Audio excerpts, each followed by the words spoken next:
Hola, ¿cómo les va? Qué bueno que están en otro debate más de Plaza de Armas aquí por Capital 21. Los que vieron la transmisión anterior se habrán dado cuenta que se transmitió un debate entre Gustavo Bueno e Ignacio Sotelo con motivo de la publicación del libro del primero de Gustavo Bueno, El mito de la izquierda. En esta ocasión pues vamos a transmitir el segundo debate que tuvo lugar también hace más o menos 4 años con motivo de este libro. En esta ocasión vamos a ver a Gustavo Bueno debatiendo en esta ocasión con Santiago Carrillo sobre los contenidos del libro, polémicos sin duda, desde un punto de vista ya político. Quienes no vieron el programa, pues como este es un canal por internet, pues pueden mirarlo en el histórico de Plaza de Armas. Así que bueno, pues con esta introducción yo los dejo ahora con Santiago Carrillo y Gustavo Bueno, que también son presentados por Fernando Sánchez Dragó en una transmisión especial para Plaza de Armas y para Capital 21. Y bueno, pues hasta pronto.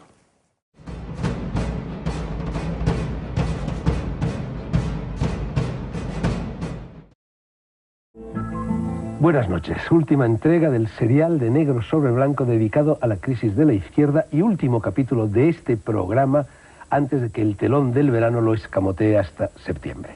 La semana pasada, seguro que lo recuerdan nuestros leales, hablaban aquí mismo Ignacio Sotelo y Gustavo Bueno acerca de las tesis sostenidas y de las opiniones contundentes, homenaje mío a Nabokov, vertidas por el segundo de los dos contertulios citados en este libro muy reciente que se titula El mito de la izquierda y que lleva el sello de Ediciones B, pero lo hacían enfocando el problema desde un punto de vista exclusivamente filosófico, genérico, casi abstracto.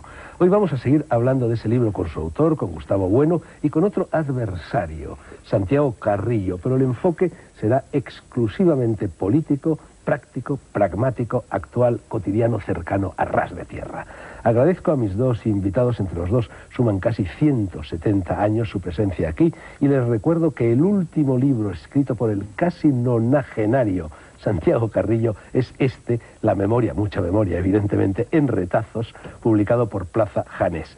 Segundo libro de memorias, ¿no, Santiago? O quizá tercero, porque en 1999 publicaste La Segunda República, Recuerdos y Reflexiones, y hubo otro libro anterior. Tercero, sí, más bien bueno, tercero. ¿qué abarca, cómo se estructura esta segunda andanada de recuerdos, andanada, por cierto, de babor, no de estribor? Bueno, ese libro fundamentalmente es una crítica de la izquierda, de la situación de la izquierda hoy en España y fundamentalmente, pero también de una manera general. Y al mismo tiempo termina con una crítica de la política imperialista de los Estados Unidos. En la introducción de este libro dice Santiago: por fortuna o por desgracia, pertenezco a una generación que nació convencida de que tenía que cambiar el mundo y hacer una gran revolución. En mi juventud, en la tuya, éramos millones los que en toda la faz de la tierra pensábamos así y los que comprometimos la vida en ello, siguiendo el ejemplo de generaciones anteriores que habían iniciado el camino. Aceptábamos ese papel como el tributo necesario al logro de un mundo mejor. Al final no supimos o no pudimos cambiar el mundo. Lo que yo te pregunto al respecto, Santiago, es, ¿no parece más lógico para cambiar el mundo empezar cambiando a los individuos, de uno en uno? Lo otro parece como si fuera empezar la casa por el tejado, ¿no? Probablemente, pero en esa época ya había habido todo un periodo en el que se había intentado cambiar a los individuos y los individuos habían cambiado. Ya se había producido la Revolución Rusa, ya había la lucha contra el fascismo en Europa, había habido un cambio en los individuos. Y había habido todo un trabajo teórico anterior de una serie de filósofos y de hombres de pensamiento que habían contribuido a cambiar la mentalidad de mi generación, por ejemplo. Tú lo has anticipado ya hace un momento, no puedes ocultar, lo dices al final de esa introducción, que vives tus últimos años angustiados. Estamos amenazados por una tercera guerra mundial, el capitalismo de la globalización es todavía más irracional y opresivo que antes, con Bush ha llegado al poder la ultraderecha norteamericana, etc. Bueno, es un poco curioso que seas tan crítico respecto a esa guerra cuando al fin y al cabo tú durante muchísimos años militaste en el Partido Comunista y el concepto de guerra fría y de amenaza de guerra caliente fue atizado desde la Unión Soviética y desde los Estados Unidos. Hombre, fue atizado, a mi juicio, fundamentalmente desde los Estados Unidos, con el apoyo de otros estados occidentales. Es curioso que cuando ha dejado de existir la Unión Soviética, para la que yo he sido crítico en muchas cosas, se ha dejado de hablar de desarme nuclear, de desarme en general, y ha comenzado a establecerse el criterio, la opinión de que una tercera guerra mundial es posible.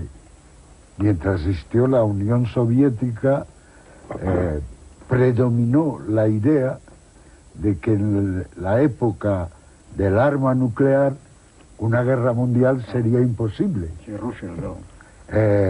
Y esa idea era una idea que sostenía la Unión Soviética fundamentalmente, que provocó divisiones en el propio campo comunista, porque por otro lado Mao Zedong pensaba que la guerra tercera era inevitable.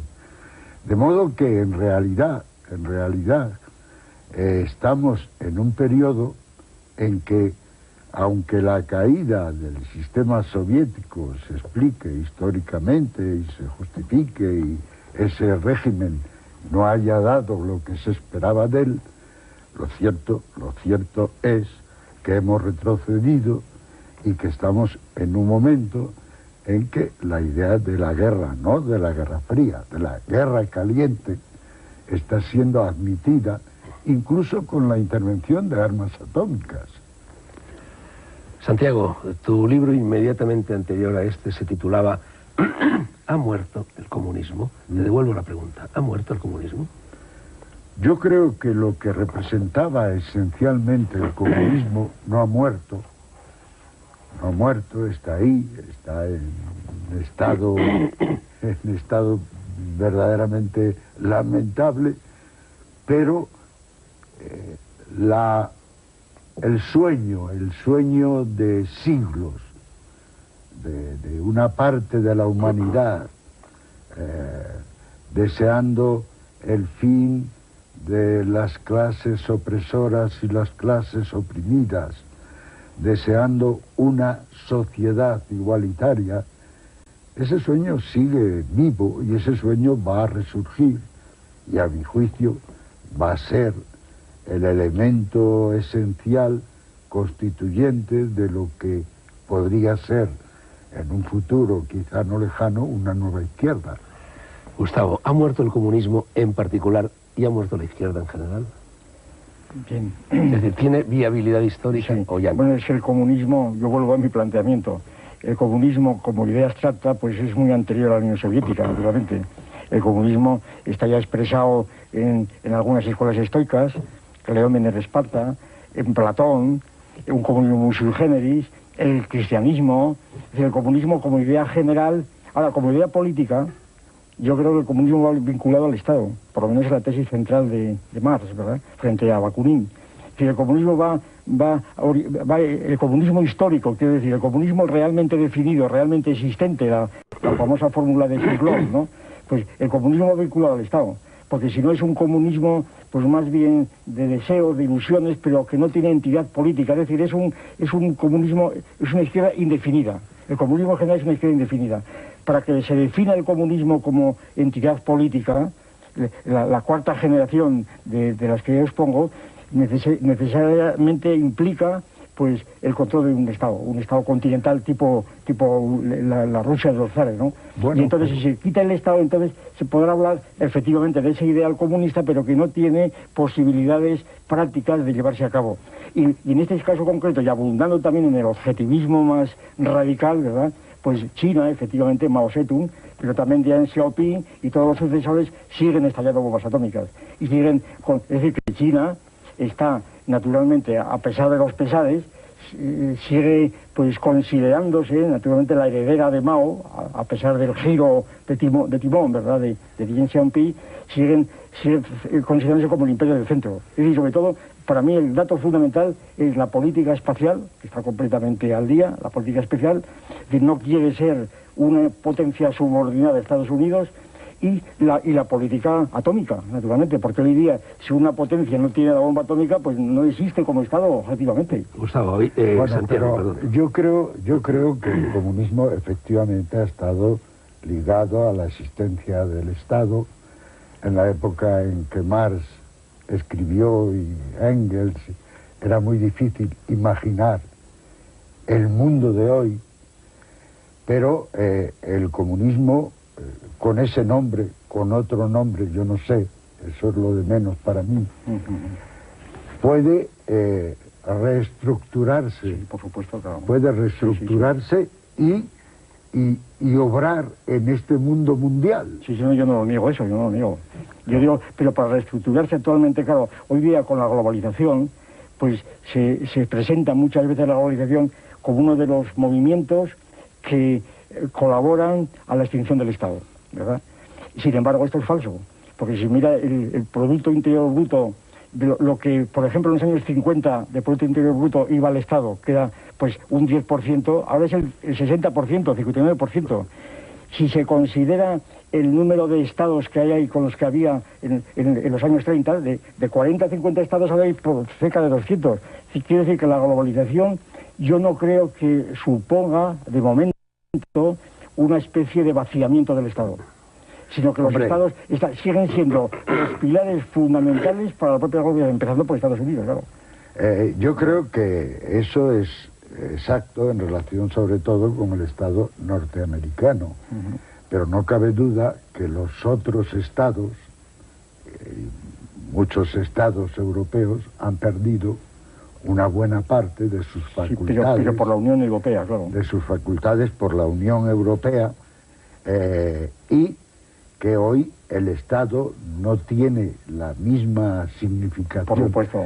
Yo creo que ha habido, sobre todo después de la Segunda Guerra Mundial, una transformación del Estado en países como Europa, claro, en regiones como Europa, y que el Estado que se ha desarrollado en Europa en esos años posteriores a la Segunda Guerra Mundial ya no es el Estado del que hablaba Marx, ya ha cambiado.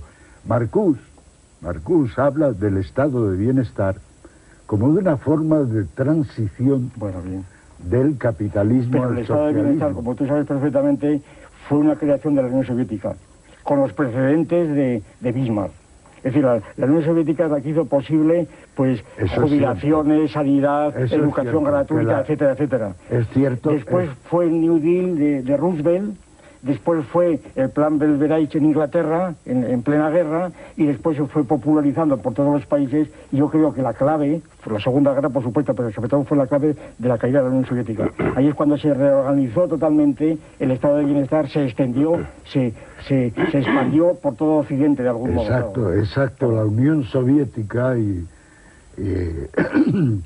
ha habido, yo he hablado después de la caída con gentes que habían jugado un papel en la Unión Soviética y que decían que la Revolución Rusa fue una gran victoria para los trabajadores de Europa Occidental, mayor que para los rusos. Mayor que para... ¿Por qué? Porque el estado de bienestar surgió como respuesta al desafío que representaba la Unión Soviética. La impresión que me ha producido tu libro es francamente deprimente. ¿Por qué? Porque tú utilizas incluso argumentos históricos que a mí me chocan.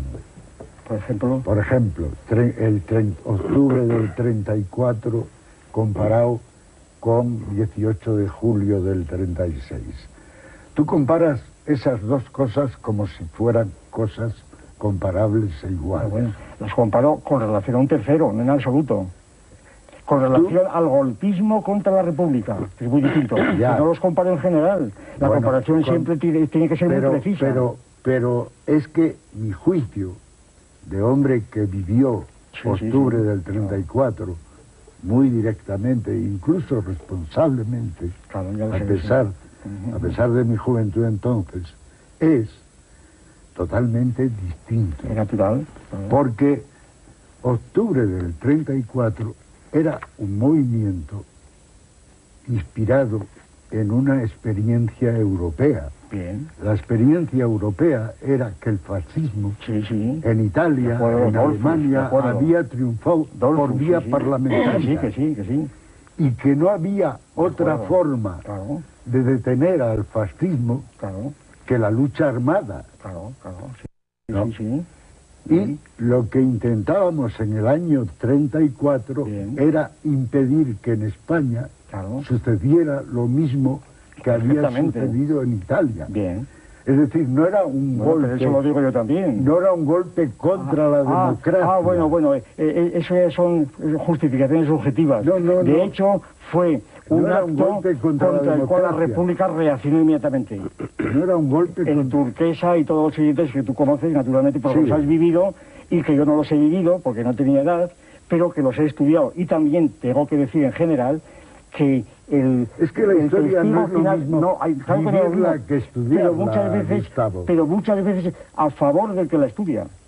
A mí muchas veces me ha ocurrido, muchísimas veces me ha ocurrido, que me han hecho entrevistas sobre la transición, o aquellos años donde tú estuviste en Oviedo, y más tarde, ¿no? Pues, y me preguntaban cómo incluso me han preguntado cómo te había conocido a ti, y cosas de ese tipo. Pues lo que yo decía lo sabía mejor el periodista que yo. Yo estaba contando de actos míos en las cuencas y demás, y yo realmente pues no me acordaba. Y luego matizaba. Quiere decir que muchas veces el historiador sabe más que el que ha vivido la historia. Eso es un tanto en la discusión a tu favor, porque tú hablas no de lo que has vivido en este caso, sino de lo que he vivido yo. Bueno, lo que he vivido yo, y tengo la memoria muy clara de ese periodo, lo que he vivido yo fue un intento de impedir que por la vía parlamentaria en España un partido fascista como la CEDA llegase al poder. Por tanto, estabais poniendo barreras o frenos a la vía parlamentaria. Estábamos, por tanto, estábamos por las razones completamente justificadas. Si yo las justifico. Vamos a ver si me entiendes. Estábamos si yo no voy contra intentando que el fascismo no triunfara por la vía parlamentaria. Primero había que demostrar que la CEDA fuera fascista, porque contra el fascismo nos meteríamos en otro lugar, ¿verdad? Es una cosa diferente. De hecho, desde ahí hay que demostrar ante ti, eso ya... Partimos... Ante mí, ante la objetividad, no ante mí. Quiere decir que la legalidad republicana... Que la CEDA era fascista. La legalidad republicana... Sí, hacemos otro tipo de discusión. Vamos a dejarla... Perdona un momento. Vamos a ver, hay mucha gente, Santiago, y tú lo sabes, que considera que la CEDA no era un partido fascista, sino un partido demócrata cristiano. Pero esto tiene... eso es falso. Pero falso o no falso, vamos a dejarlo ahí. Y cuando queráis preparamos una discusión y yo traigo los textos de Gil Robles y los textos de los líderes de la CEDA en ese periodo y vemos... Y no solo en ese periodo, muy hasta en el año 66 todavía hay un libro de Gil Robles en el que se defienden tesis. Sí, pero si a mí no me hace falta demostrar eso. Sí, pero Santiago... Es una cuestión. El argumento mío fundamental es que la Revolución de Octubre juzgó necesario, imprescindible, acaso con razón, por el temor al que se repetía el caso Dollfuss en Austria, pues hacer lo que hizo. Pero esto que hizo iba en contra de toda la legalidad republicana formal. Eso es lo que quiero decir. Y no digo más otra cosa. Es que en ese sentido también juzgó, el 18 de julio también juzgó también juzgó desde su punto de vista que lo que se preparaba era una especie de subversión comunista. Bueno, vamos a ver, perdóname, Santiago, perdóname. Esta disparidad de criterios en lo relativo a la CEDA, a la Revolución de Octubre, etcétera, nos permite introducir un argumento de debate que a mí me parece interesante y que tiene mucho que ver con lo que está sucediendo en estos momentos en la escena política española. Me refiero al concepto de memoria histórica. La izquierda hace mucho hincapié en estos momentos en que hay que recuperar la memoria histórica. Tú criticas también en tu libro ese concepto, incluso hay varios epígrafes. Uno, lo tengo delante, dice la invención por parte de la izquierda del concepto de memoria histórica, y otro, memoria histórica común, una idea metafísica. No me yo os pregunto en definitiva, sí, real, ¿es conveniente o no es conveniente esa memoria histórica, o quizá pueda contribuir a abrir la caja de Pandora y a resucitar el espíritu de las dos Españas que parecían Yo quería aclarar en 2 palabras lo que digo en el libro, porque ha sido muy mal interpretado, y allí en Asturias, excuso decir, lo que se ha armado con la memoria histórica. La memoria histórica yo la presento allí en otros lados de la siguiente manera. El concepto de memoria, porque claro, si no definimos los conceptos, y es que yo no sé hablar, realmente lo que decía yo con... Memoria es un concepto generalmente psicológico. La memoria está en el cerebro, ¿verdad? En el cerebro. Y la memoria afecta a todo aquello que a un individuo le ha sucedido cuando tiene ya uso de razón, porque yo no tengo memoria histórica de cuando nací, porque me lo han contado, yo no sé cuándo nací. Y entonces la memoria histórica empieza pues a partir de los 2 años, 3 años, 4 años. El concepto de memoria histórica fue una invención, que esto hay que decirlo y perdonar porque no tiene nada de erudición, es que es así. Memoria histórica fue una invención del canciller Bacon, que después pasó con D'Alembert a la enciclopedia francesa y se generalizó. Bacon dividió la ciencia en 3 clases: ciencia del entendimiento, decía matemáticas y filosofía; ciencia de la imaginación, poesía; ciencia de la memoria, historia.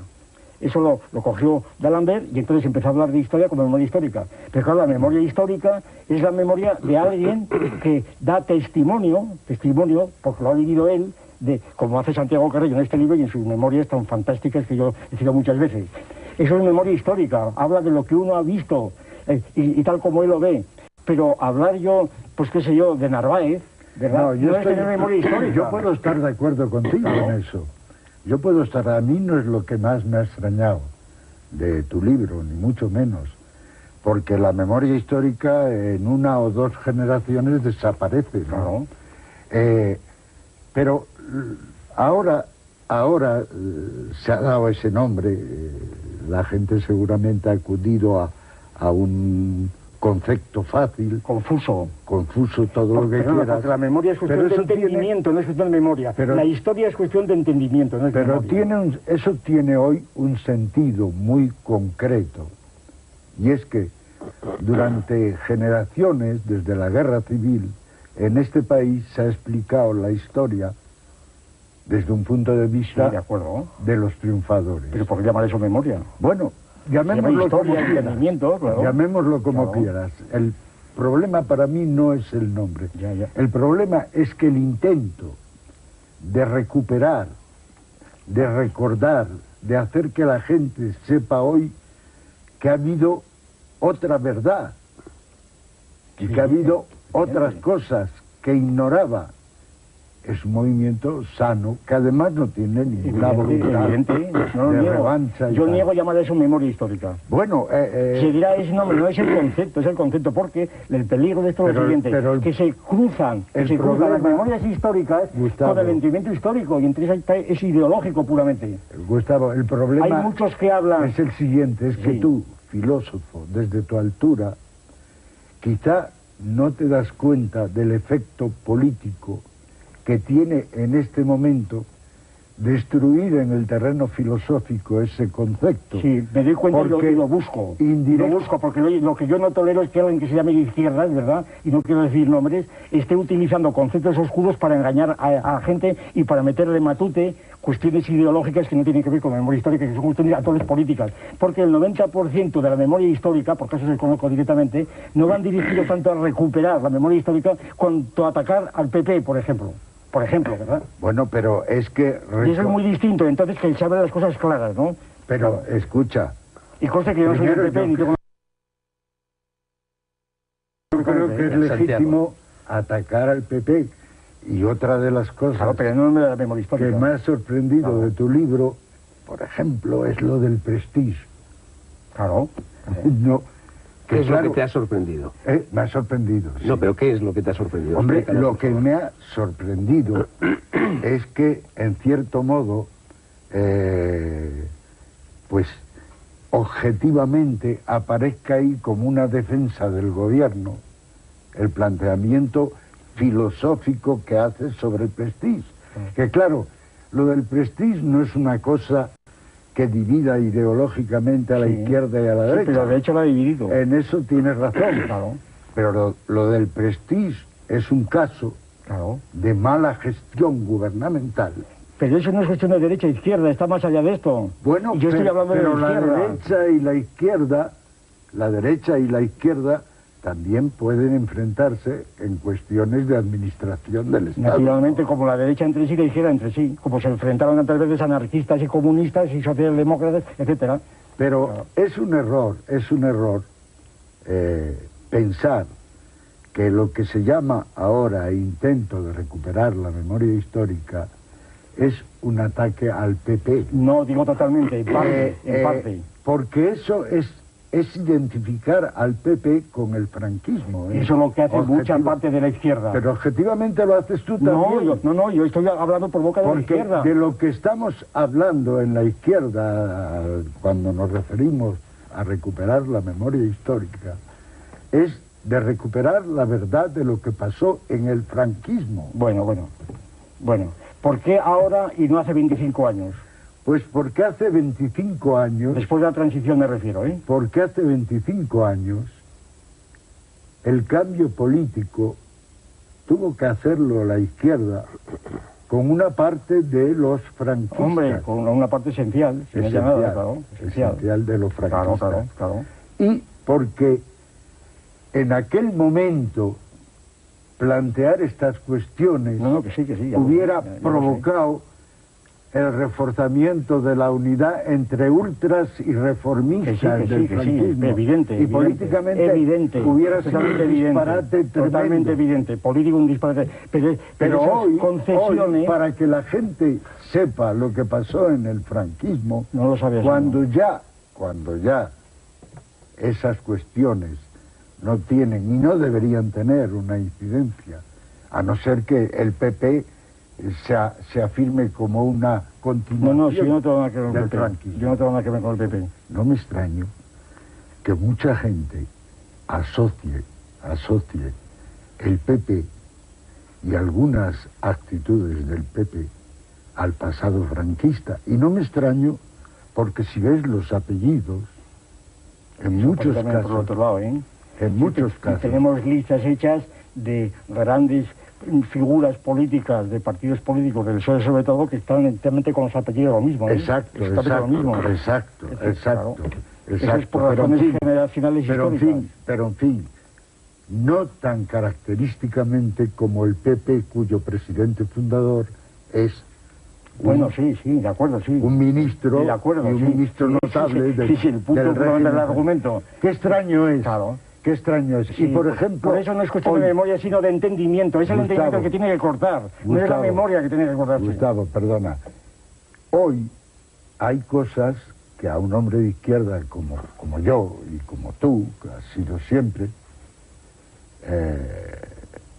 nos deberían preocupar. Por ejemplo, la política del gobierno de Aznar ante el tema vasco, una política que tiende a destruir no el terrorismo sino el nacionalismo vasco, es una política que te recuerda. Bueno. Dejemos el tema vasco para después de los anuncios. Eso hay mucho que hablar también, como sabes. La publicidad. Eso es el tema del nacionalismo. Antes del cierre por vacaciones, seguimos hablando de El mito de la izquierda, Gustavo Bueno, Ediciones B, con su autor y con Santiago Carrillo. El último libro de Santiago Carrillo es este, La memoria en retazos, recuerdos de nuestra historia más reciente, Plaza Janés. Cuando se abatió sobre nosotros el telón de la publicidad, estabais empezando a plantear el embrollo vasco. Sí, yo estaba planteando el embrollo vasco y estaba diciendo que la política de identificar terrorismo y nacionalismo era una política que nos llevaba a una dinámica terrible, la dinámica de volver a enfrentar otra vez a los nacionalismos periféricos con el nacionalismo español.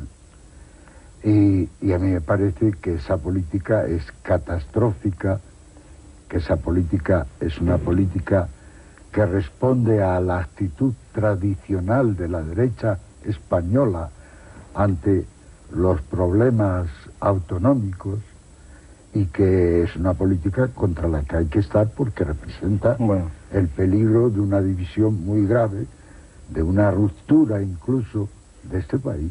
Gustavo. Bueno, yo esto digo que depende de lo que se entienda por nacionalismo, naturalmente.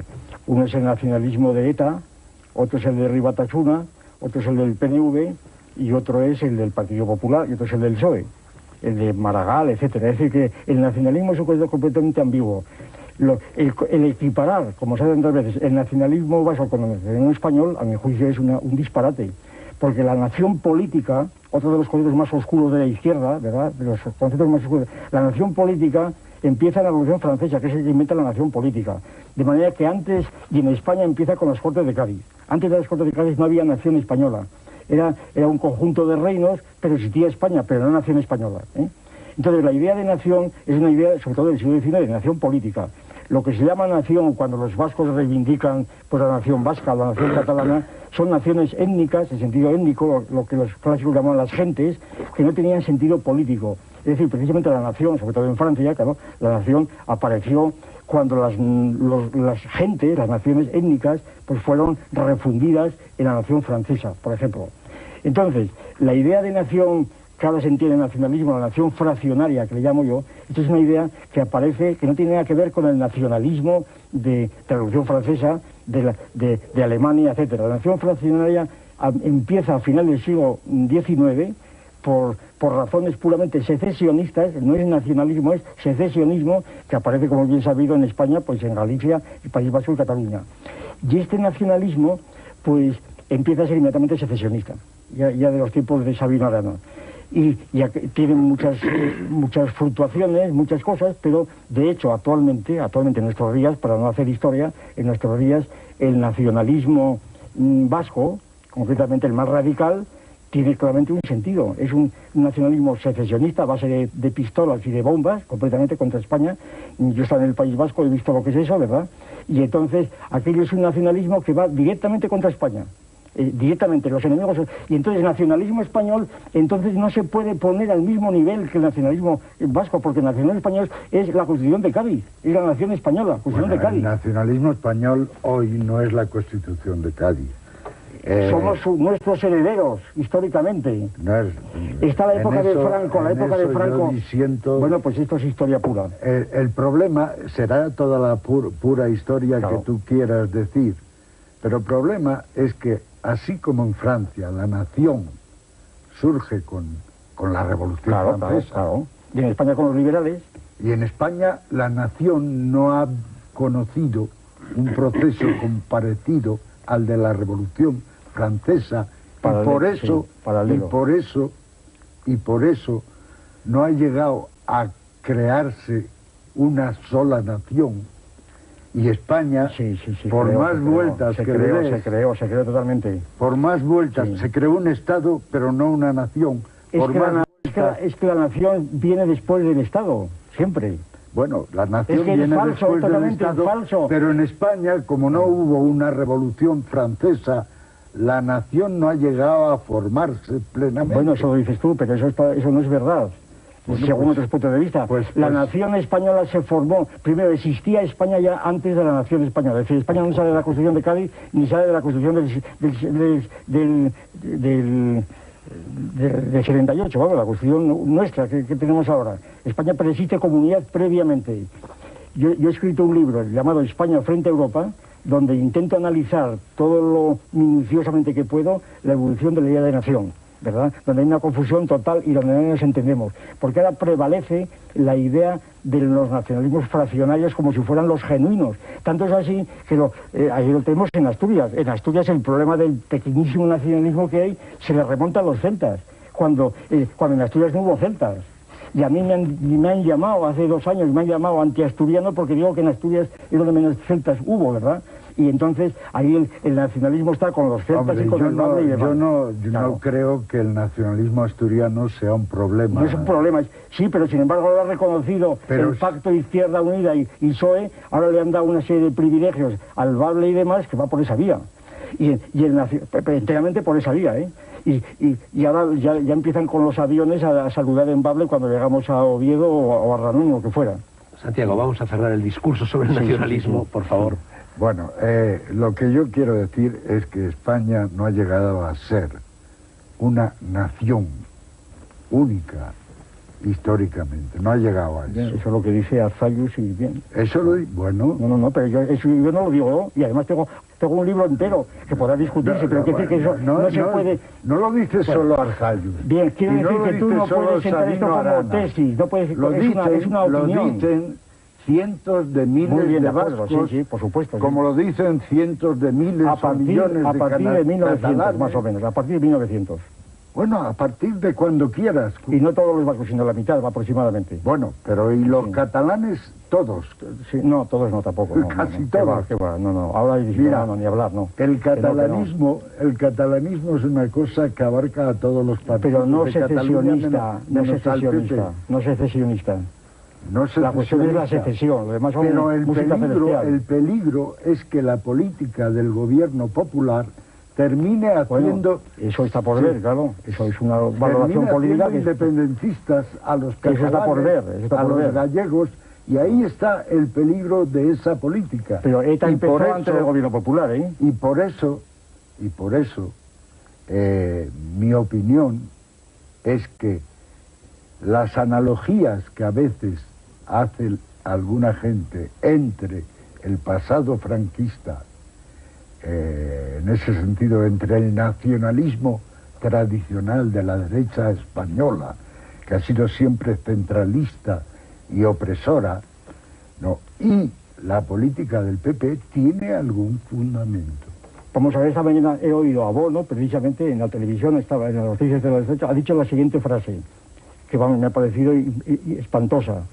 Dice, es que España actualmente, después de haber hablado con Aznar, no puede volver a la España de los Reyes Católicos. Pero ¿y quién es hoy quien quiere volver a la España de los Reyes Católicos? ¿Qué enemigo se inventa ahí Bono, verdad, después de hablar con Aznar? Bueno, ¿pero qué es la España de los Reyes Católicos? Para mí, Bono no es un criterio de autoridad. Bueno, no, ya lo sé, pero digo cómo se utiliza la España de los Reyes Católicos sugiriendo pues, lo de Isabel y Fernando del Frente de Juventud. Santiago, tú dices en tu último libro que lo único que sobrevive, en fin, en esta especie de debacle, de estado catatónico, me parece que utilizas esa expresión de la izquierda, es la socialdemocracia. Desde ese punto de vista, Bono sí representa la socialdemocracia, luego representa la izquierda en este país, ¿o no? Yo no afirmo ni niego, pregunto. Bueno, Bono es un hombre que está en lo que llamamos la izquierda de este país, la izquierda con todos los reparos que yo hago en mi libro a esa izquierda, ¿no? Yo creo que hay una crisis terrible de la izquierda en España, y no solo en España, hay una crisis muy grave. Una crisis de la que a lo mejor la solución es la aparición de una nueva izquierda. Pero esa nueva izquierda, ¿qué serían? ¿Los verdes, las ONG, esa el neozapatismo, izquierda, la antiglobalización, el populismo? Mi opinión es que esa nueva izquierda no va a ser exactamente un partido, va a ser un movimiento bastante diverso, con influencias ideológicas también diversas,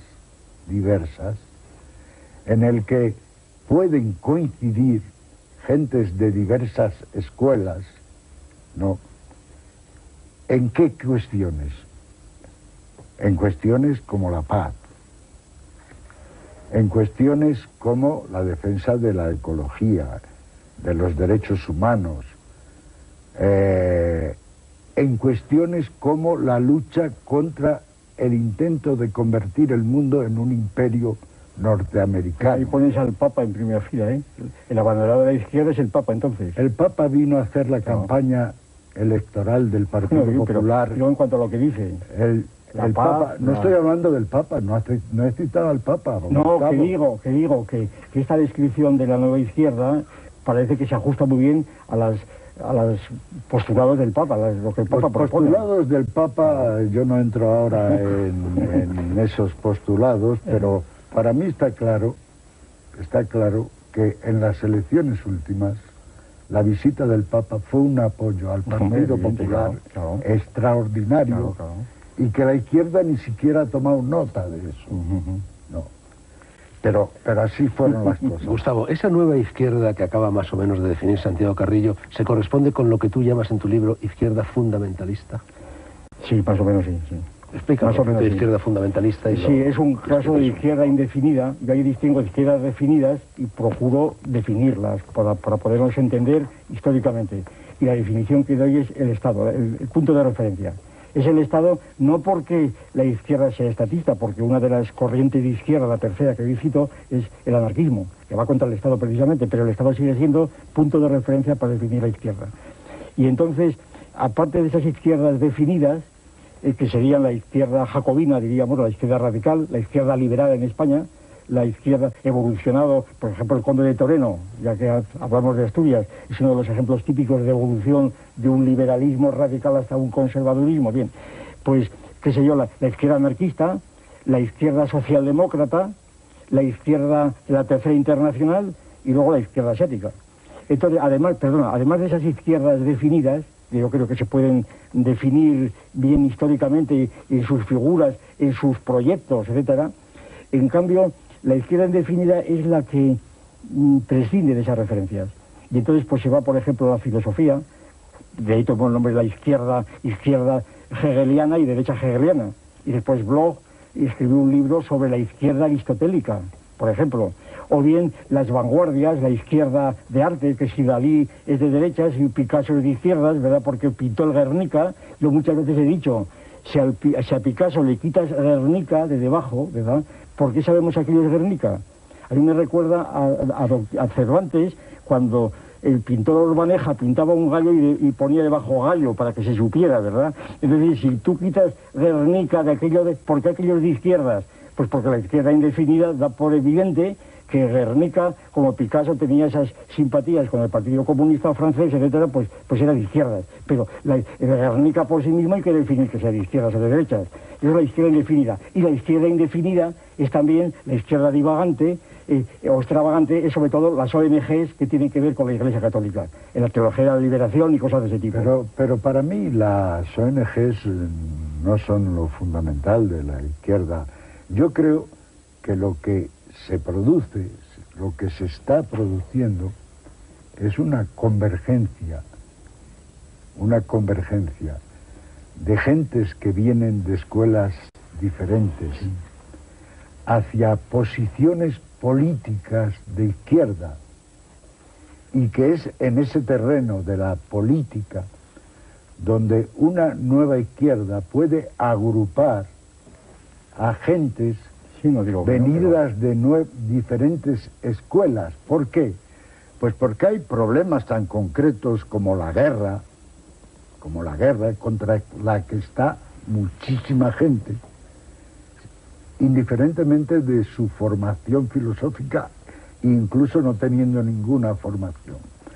Porque hay temas como la ecología, que son temas reales hoy, el marxismo no tuvo en cuenta eso nunca, pero es un problema real. Porque hay temas tan claros como el intento de Estados Unidos de transformarse en un imperio mundial. Ya lo es. Pero trata de estructurarse más completamente como tal. Todos esos temas van a originar, a mi entender, una nueva izquierda, que en el fondo, no soy profeta, ¿no? Que en el fondo, yo no soy profeta tampoco, pero soy un hombre político que no renuncia a la idea de que hay que cambiar esta sociedad. Santiago, ¿y no está confundiendo la izquierda, y sería quizá uno de sus posibles suicidios, o por lo menos de los de los factores que la han conducido a esta crisis, ¿no estaría produciéndose esa indefinición en el ámbito de la izquierda a la que se refiere, a esa nueva izquierda de la que tú hablas? Sí, yo creo que esta izquierda tiene que definirse. Por lo que luchamos hoy es porque la izquierda se defina, y se defina como una fuerza que quiere cambiar el sistema, que quiere asegurar la paz, que quiere asegurar la ecología, que quiere asegurar los derechos humanos, pero sobre todo que quiere cambiar el sistema que genera todo. Eso es cómo hacerlo. Eso es lo que hay que criticar a los que hoy se presentan como izquierda. Claro.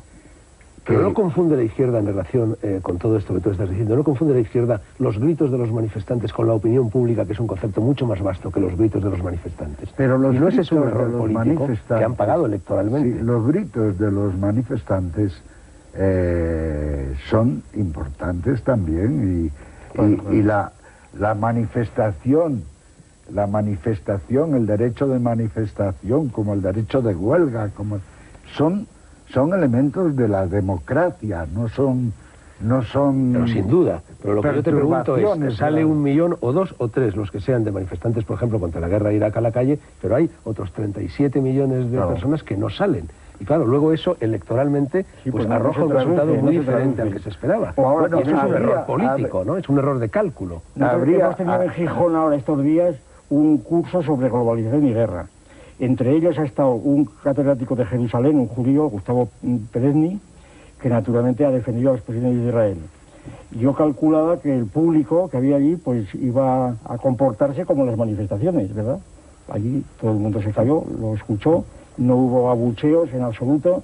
Es decir, que una cosa es la manifestación y otra cosa es que cuando acabó la guerra en muy poco tiempo, pues aquellos manifestantes quedaron sin argumentos completamente. Porque resulta que lo que se llamaba Aznar asesino, eso, lo que se le llame la izquierda, la derecha, el centro o lo que sea, eso es un absurdo completamente. Hombre, un absurdo llamar asesino. La responsabilidad de Aznar en esa guerra. No, eso es otra cuestión, pero no. La responsabilidad de Aznar en esa guerra es indiscutible, Gustavo. Bueno, pero ¿Dónde se decide el ataque a Irak? Se decide en la reunión de las Azores. Eso no permite llamar asesino a un jefe de Estado. ¿Por qué? Elegido democráticamente. ¿Por qué? Porque es un adjetivo que no, porque entonces tendrías que llamar asesino a Alejandro Magno, a César, es decir, tendrías que anular toda la victoria de la política. Y por supuesto a todos los que estuviste en la guerra civil. Me parece que esa es una utilización de tu sabiduría. No, bueno, te lo parece a ti. En el terreno político. En cambio te digo que a mí me parece, desde mi sabiduría lo que sea, me parece que con estas ideas está perdida la izquierda. Santiago, Gustavo en su libro, hablando de... Creo que está perdida, ¿eh? Lo que no cabe duda es que Aznar ha tenido una responsabilidad en la guerra. Sí, pero eso no lo ha de un asesino. Pero equiparándole a un tío que pone una bomba en un coche o te pega un tío en la nuca, ¿sabes? Porque la palabra asesino es eso. ¿Tú crees que lo que utilice la izquierda con mayor propiedad los nombres, que no hable español? Es que no ha habido gente muerta en Irak. Bueno, pero que no sigue habiendo vamos a dejar esto gente que muere. Vamos a dejarlo Santiago,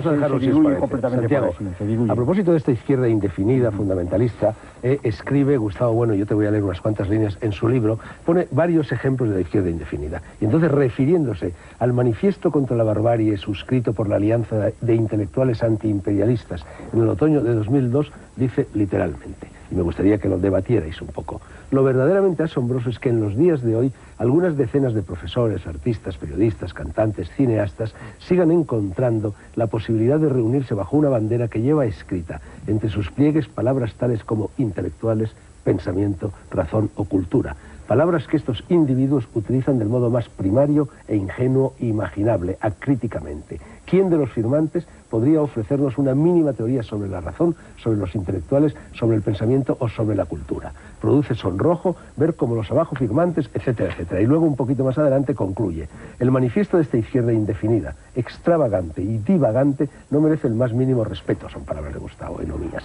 Es un manifiesto ridículo e ingenuo, y lo único que se podría decir para salvar a los firmantes, algunos son amigos, es esto: o bien suponer que lo han firmado sin leerlo, o bien recordar que 100 individuos que por separado pueden formar un conjunto distributivo de 100 sabios, cuando se reúnen para hacer un manifiesto como el que comentamos, constituyen un conjunto atributivo formado por un único idiota. Palabras duras que me gustaría que comentarais los dos. ¿Tú has leído el manifiesto ese? Sí, bueno...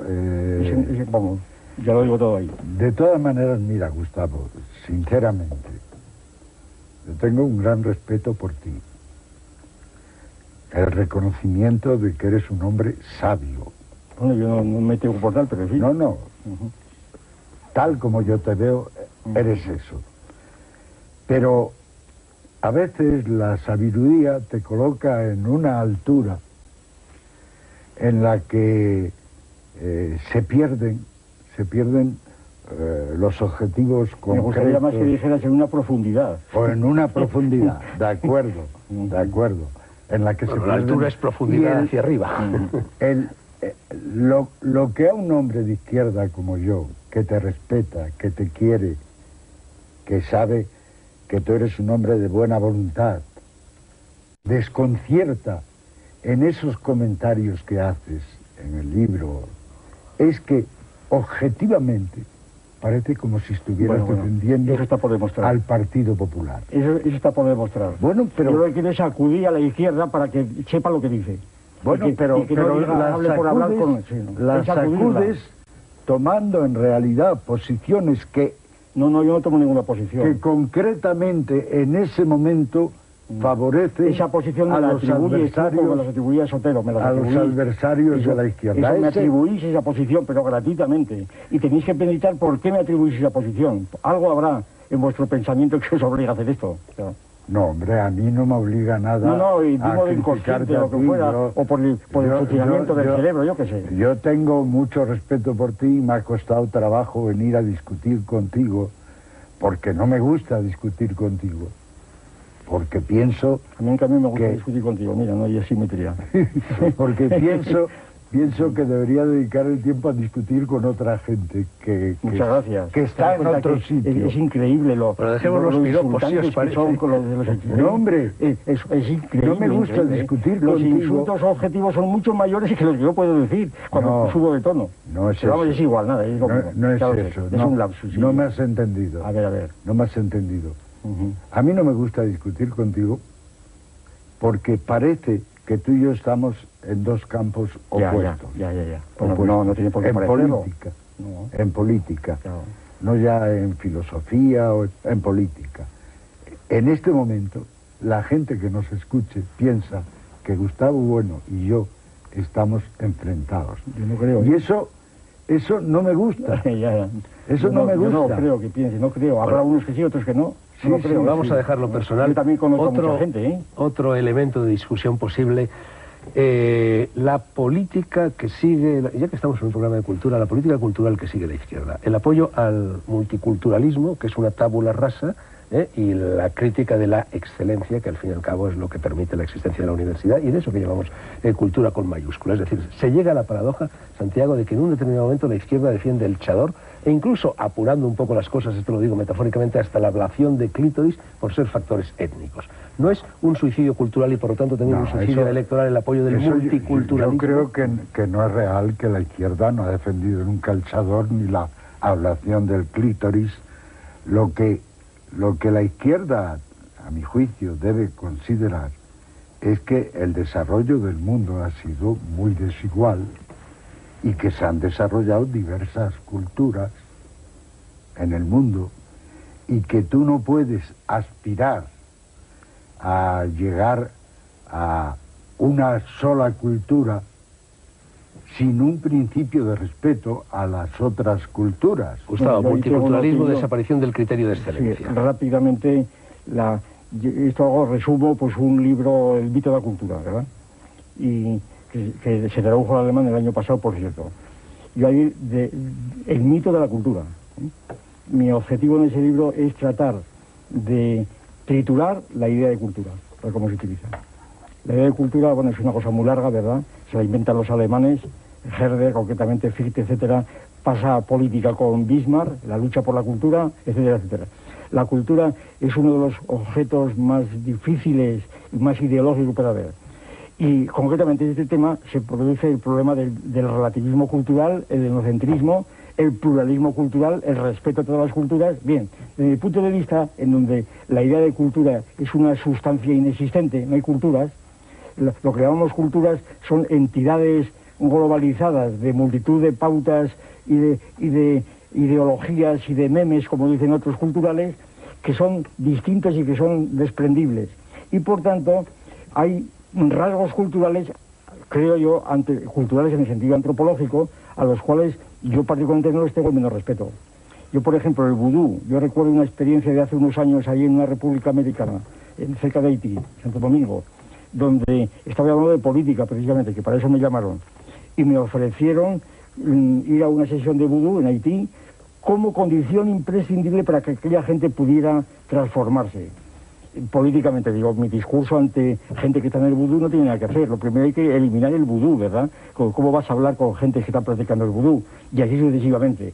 Entonces, empiezas a analizar y a acumular y resulta que los respetos culturales empiezan a perderse.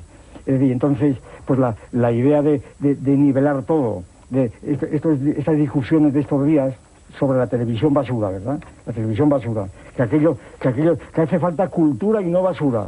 Ayer estuve hablando con un individuo, un crítico en la radio. Pero la televisión basura existe. Sí, pero lo que no está definida. No está definida qué es la basura, ¿verdad? Esa es la cuestión.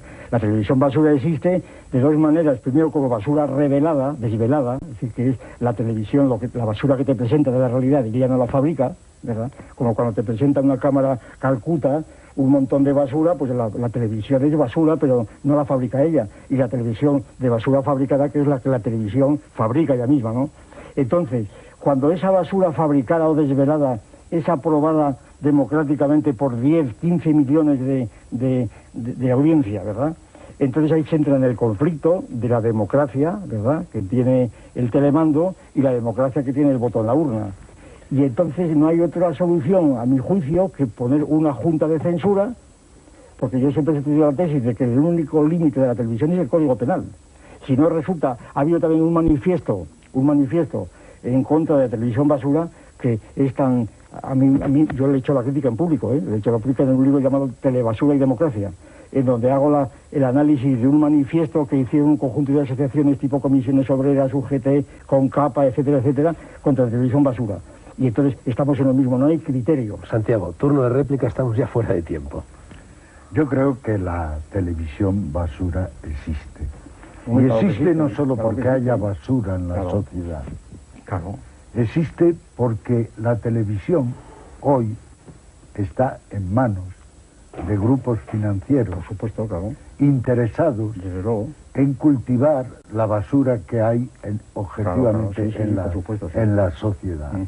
Y la televisión podría jugar otro papel, evidente, un papel educativo, un papel formador, y yo creo que eso es una de las partes de este sistema que hay que cambiar. Bueno, una última cuestión. He dicho, y es cierto que estamos ya fuera de tiempo, confío en que los responsables de la programación, de la famosa parrilla de programación, nos consientan 2 o 3 minutos más. Quería preguntaros, y con brevedad, por favor, que respondierais a esto. ¿Cabe aplicar a la izquierda, en plena crisis de la misma, el dicho popular de dime de qué presumes y te diré de qué careces? ¿Es más de izquierdas, entre comillas, en estos momentos la derecha que la izquierda? ¿Es más de derechas, entre comillas, la izquierda que la derecha? Yo creo que la izquierda, tal como existe hoy, ¿no?, ha perdido sus fundamentos. La izquierda hoy se ha dejado anegar por el neoliberalismo, por el pensamiento único. En la práctica, a los votantes les es muy difícil diferenciar dónde está la derecha de dónde está la izquierda. Creo que esa es la triste realidad de hoy. Y lo que dudo es que un libro como este que ha escrito ahora Gustavo ayude a la izquierda a eso. Tiene, a mi juicio, sobre todo un efecto desmoralizador.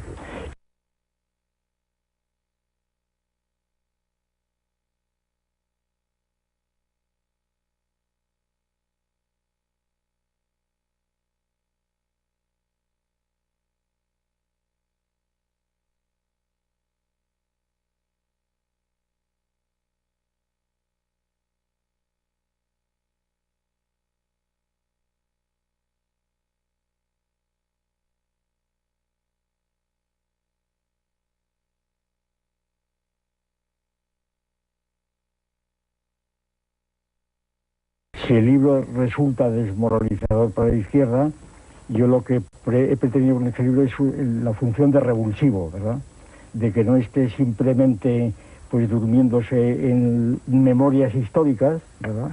Memorias históricas, y que advierta, creo yo, que hoy día la política que lleva el PP en España concretamente, pues es tan de izquierda o más como la que ha llevado el PSOE en la central. Es decir, que la diferencia entre, quitando muchos detalles y muchas cosas, ¿verdad? La distancia no es tan evidente objetivamente. Eso es lo malo. Claro. Que termina siendo tu razonamiento, termina siendo un razonamiento. No, pues que espabile la izquierda, que espabile la izquierda, espabilad la izquierda. No os argumentáis con la memoria histórica, espabilad un poco los veteranos de izquierda, claro. Espabilad y no os consoléis con la memoria histórica. No, eso no puede ser. No, hay que espabilar, hace falta un revulsivo, eso es lo que yo pretendo. Pues no creo que lo consiga. Eso es distinto. Pero lo que habéis conseguido tampoco es manco, ¿eh? O sea que en ese sentido estamos empatados. Claro.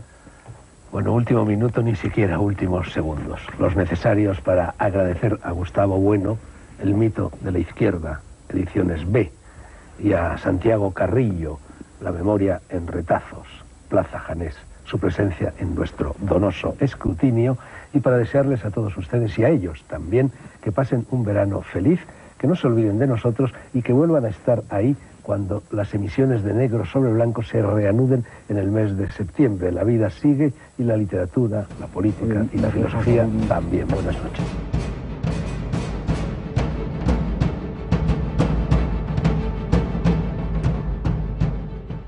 Desde el corazón de México, para la gran... De las que yo expongo, necesariamente implica pues el control de un Estado continental tipo la Rusia de los zares, ¿no? Bueno, y entonces si se quita el Estado, entonces se podrá hablar efectivamente de ese ideal comunista, pero que no tiene posibilidades prácticas de llevarse a cabo. Y en este caso concreto, y abundando también en el objetivismo más radical, ¿verdad?, pues China, efectivamente, Mao Zedong, pero también Deng Xiaoping y todos los sucesores siguen estallando bombas atómicas.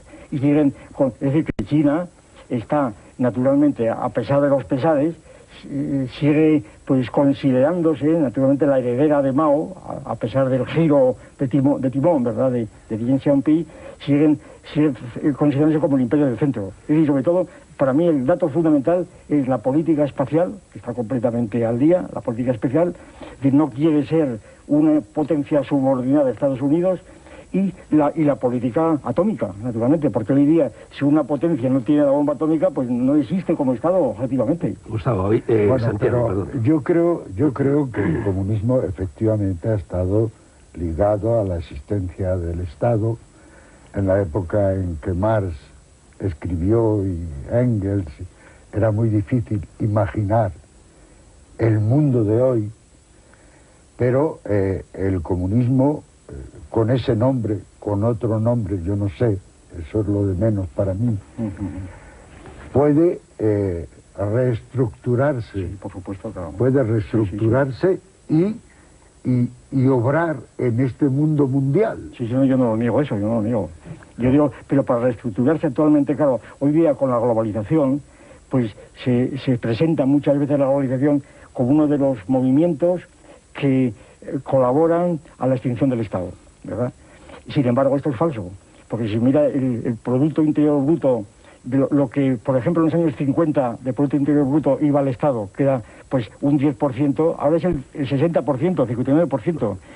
Si se considera el número de estados que hay ahí con los que había en los años 30, de 40 a 50 estados ahora hay por cerca de 200.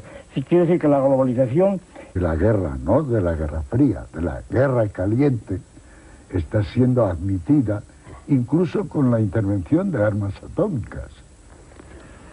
Santiago, tu libro inmediatamente anterior a este se titulaba ¿Ha muerto el comunismo? Te devuelvo la pregunta, ¿ha muerto el comunismo? Yo creo que lo que representaba esencialmente el comunismo no ha muerto. No ha muerto, está ahí, está en estado verdaderamente lamentable, pero el sueño de siglos de una parte de la humanidad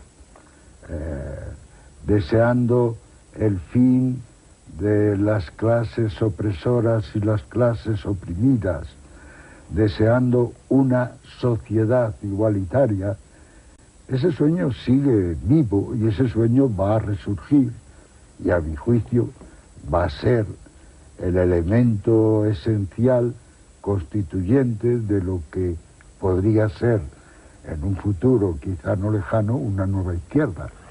Gustavo, ¿ha muerto el comunismo en particular y ha muerto la izquierda en general?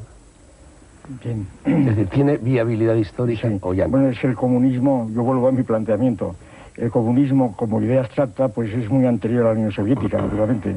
El comunismo está ya expresado en algunas escuelas estoicas, Cleómenes de Esparta, en Platón, un comunismo sui generis, el cristianismo, es decir, el comunismo como idea general. Ahora, como idea política, yo creo que el comunismo va vinculado al Estado, por lo menos es la tesis central de Marx, ¿verdad?, frente a Bakunin. Es decir, el comunismo el comunismo histórico, quiero decir, el comunismo realmente definido, realmente existente, la famosa fórmula de Suslov, ¿no? Pues el comunismo va vinculado al Estado, porque si no es un comunismo, pues más bien de deseos, de ilusiones, pero que no tiene entidad política, es decir, es un comunismo, es una izquierda indefinida. El comunismo en general es una izquierda indefinida.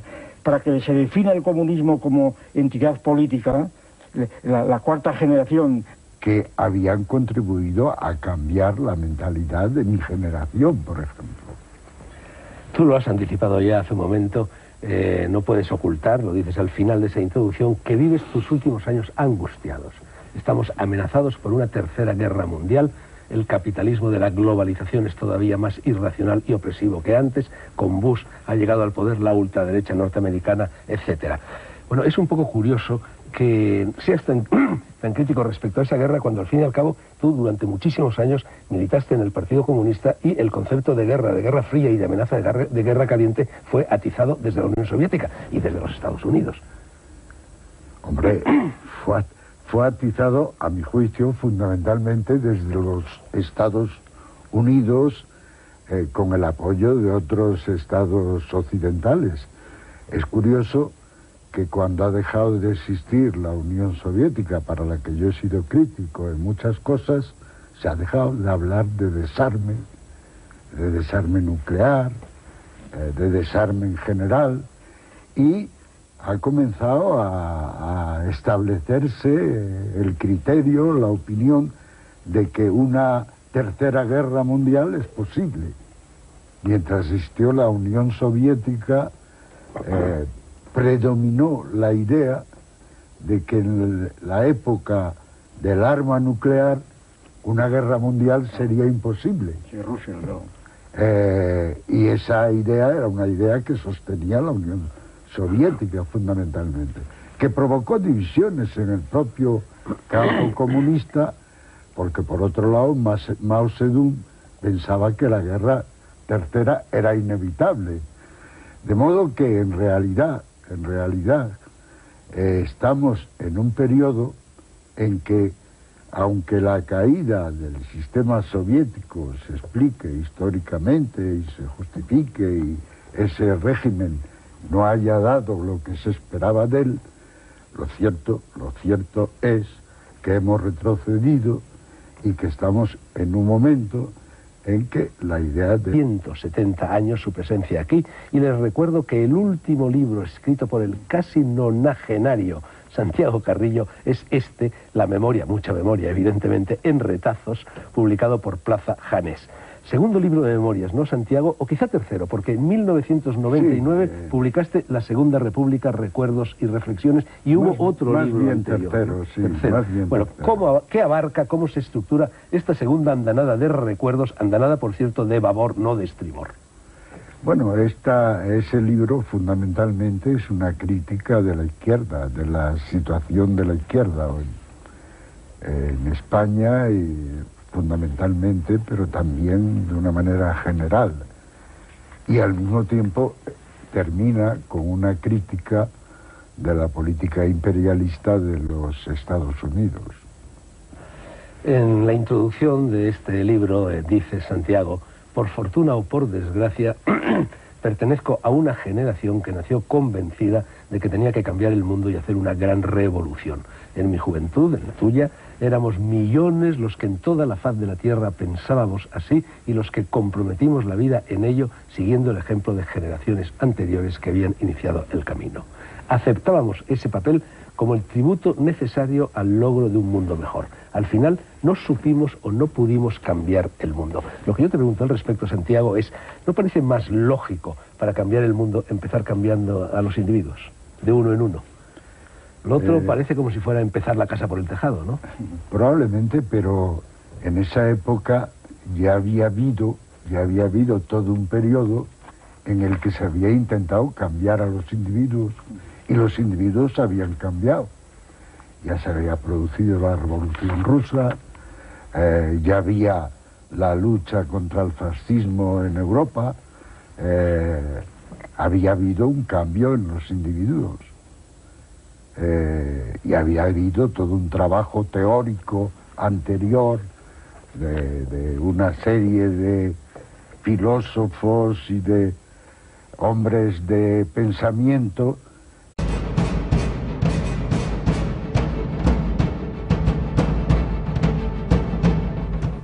Hola, ¿cómo les va? Qué bueno que están en otro debate más de Plaza de Armas aquí por Capital 21. Los que vieron la transmisión anterior se habrán dado cuenta que se transmitió un debate entre Gustavo Bueno e Ignacio Sotelo con motivo de la publicación del libro del primero de Gustavo Bueno, El mito de la izquierda. En esta ocasión pues vamos a transmitir el segundo debate que tuvo lugar también hace más o menos 4 años con motivo de este libro. En esta ocasión vamos a ver a Gustavo Bueno debatiendo en esta ocasión con Santiago Carrillo sobre los contenidos del libro, polémicos sin duda, desde un punto de vista ya político. Quienes no vieron el programa, pues como este es un canal por internet, pues pueden mirarlo en el histórico de Plaza de Armas. Así que bueno, pues con esta introducción yo los dejo ahora con Santiago Carrillo y Gustavo Bueno, que también son presentados por Fernando Sánchez Dragó en una transmisión especial para Plaza de Armas y para Capital 21. Y bueno, pues hasta pronto.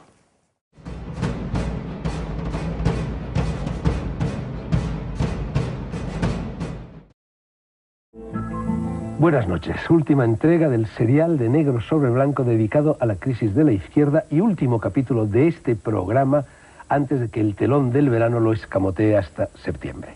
La semana pasada, seguro que lo recuerdan nuestros leales, hablaban aquí mismo Ignacio Sotelo y Gustavo Bueno acerca de las tesis sostenidas y de las opiniones contundentes, homenaje mío a Nabokov, vertidas por el segundo de los 2 contertulios citados en este libro, muy reciente, que se titula El mito de la izquierda y que lleva el sello de Ediciones B, pero lo hacían enfocando el problema desde un punto de vista exclusivamente filosófico, genérico, casi abstracto. Hoy vamos a seguir hablando de ese libro con su autor, con Gustavo Bueno, y con otro adversario, Santiago Carrillo, pero el enfoque será exclusivamente político, práctico, pragmático, actual, cotidiano, cercano, a ras de tierra. Agradezco a mis 2 invitados, entre los 2 suman casi